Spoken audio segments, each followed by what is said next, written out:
Hello, in this video I hope you could learn how to make and install fixed glass door with transom.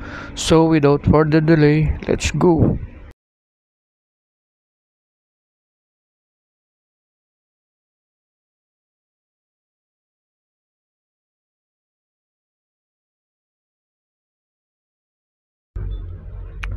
Yan po ang fixed glass door, dalawang panels at yun naman ang transom sa taas.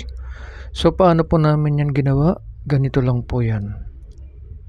Binuo po muna namin ng 1/3 by 4 tubular paikot gamit ang 1/1/2 by 1/1/2 by 1/8 angular sa mga kanto. Next po ay isinunod namin ang poste sa gitna na patayo gamit pa din ng 1/1/2 by 1/1/2 by 1/8 angular. Next, inilagay ang tubular palang para sa transom. Next, inilagay ang mga snap foundation cover at sinukatan ang salamin pagtapos. Nung ikinabit na, gumamit po kami ng 12 by 3 wood screw or open back screw with Torx number 8. Iyan, nilagay na po ang salamin. Mas maganda kung may glass sucker para mabilis at may mahahawakan. Huwag po kalimutan ng silicone lagyan sa loob at sa labas pati sa kasulok-sulukan para siguradong hindi tatagas ang tubig lalo sa tag-ulan.